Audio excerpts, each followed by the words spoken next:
Hi everyone, welcome to Autistic Girls Network. For today's video, we decided to ask different autistic people about their experiences of school. Although most of them had pretty unpleasant experiences, they've now gone on to find happiness and success in their lives. We hope you enjoy this video and find hope and inspiration through people sharing their stories. Hello, my name's Emily. For me, parts of school were fun, but a lot of parts were quite difficult, especially by the time I hit about 13. I ran away from school, I would have lots of panic attacks and I found it quite overwhelming. But now I am a third-year student mental health nurse. I'm a trustee for Autistic Girls Network and I have recently signed a contract with a literary agent because I've written a book.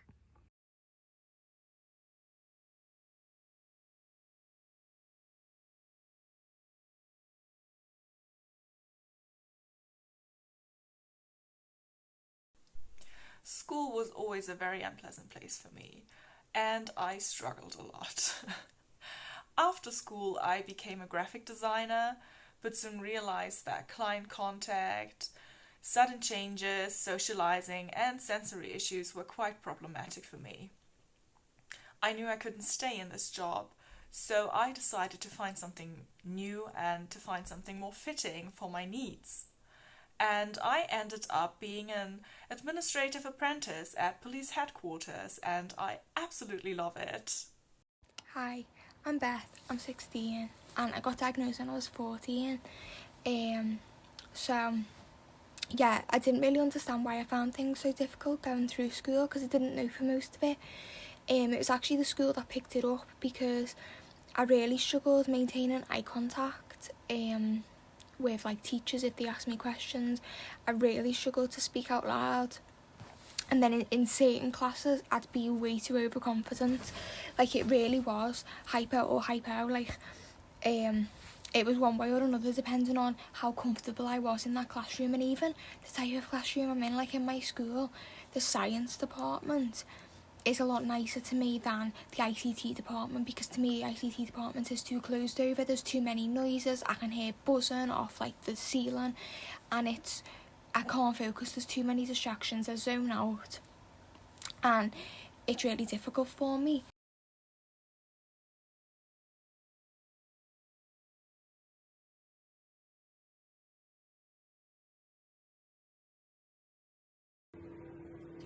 My name's Tori, and school for me was traumatic, isolating, and just a horrible experience.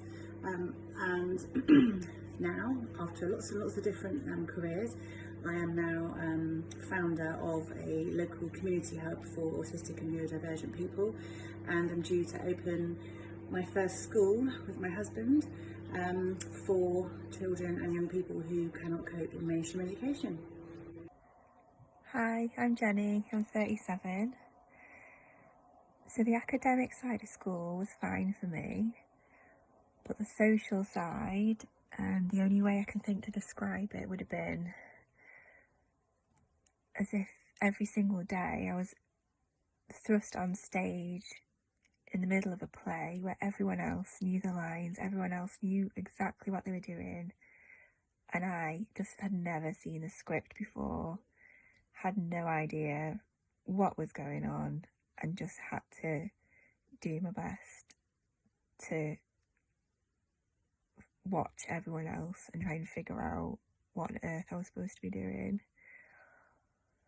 Or perhaps that feeling of being in a game or on a team where I just didn't know the rules. I didn't know what was happening. I didn't know where I was supposed to be, what I was supposed to say. And just that general feeling of, oh my goodness, I just don't understand what's going on. And I never really reached that point where I felt like I would ever understand that. But these days I am a mum of 4 and I work in a job where I'm providing a bit of support and to other people throughout the UK who are vulnerable in different ways. And yeah, really enjoying it.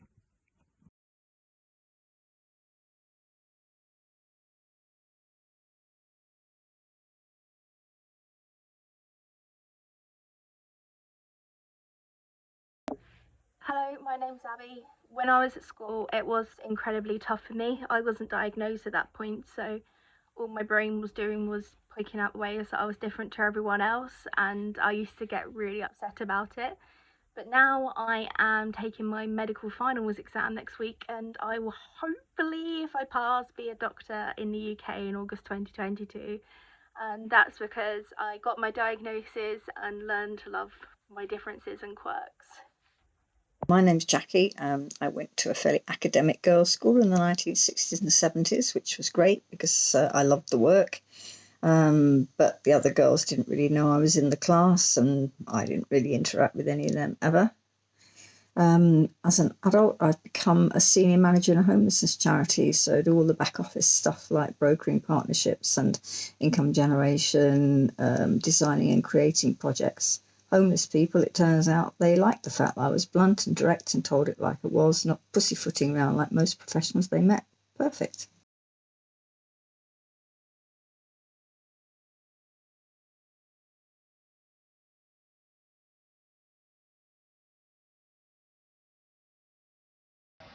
Hello, I'm Sadie, I'm 37. I was diagnosed autistic at 32 and then self-identified ADHD a few years later. So school was not great for me. Obviously, I was undiagnosed, didn't have any support, and we didn't know a lot about autism and ADHD back then. I remember being told that I needed to try harder a lot, and I was always trying my hardest, and being told a couple of times that I was just not academic. So I got through my GCSEs, got through a BTEC at a very supportive college, and then actually managed to go on and get a BA honours degree.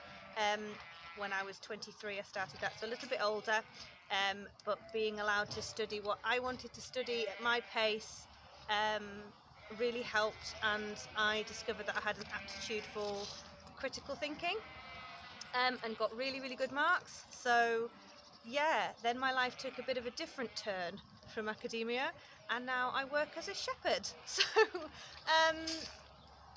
at the moment it's lambing season, so my main job at the moment is hand rearing lambs like this guy who have been rejected by their mums, or who were one of triplets or quads whose mum couldn't feed them, and I absolutely love it, and I wouldn't do anything else. Hi, I'm Andrea. I discovered I'm autistic at the ripe old age of 46. I hated school. I found it bewildering and very exposing and difficult to navigate. I now run my own business called Who I Am. It's a coaching business, and I help mostly women to get clear on who they are and where they're heading, and to be bold, confident and creative, and to make a big impact in the world. Hello, I'm Sarah Hendricks. I'm autistic, have tic disorders, a touch of ADHD and dyslexia. School was all right for me because I was pretty smart and I went to a school that protected me and valued that. Life now is pretty good too. After writing 6 books on autism and having a career as a trainer and a presenter, I now live in France and I'm a basket maker and an artist. It's all good, don't worry, just look after yourselves. Bye-bye. Hello, I'm recording this on behalf of Mindful Autistic, an autistic woman in her 40s on Twitter. She says, I loved school because I loved learning. One of my favourite memories was seeing a cell for the first time in a microscope. My dearest wish is for autistic girls to develop their love for learning at home and at school. So this is a message for all the neurodivergent young people out there today, just to say a little something about your future, I suppose, in that you can be who you want to be. And I know that's a really easy thing to say, but there's a lot to be said about being neurodivergent, and there are some wonderful things, and you are part of a massive community who really do understand, and I believe will make a difference. I have been a head teacher. I'm awaiting my own diagnosis at the moment. I have been all manner of things, and I have loved most of what I've done. You have a following, you have people who believe in you. You can be what you would like to be. For some of you, it might take a lot longer and it might be a bit of a different road, but lean on those people who do get it. Lean on those people who are out there who know that what you have makes you special, because you really are.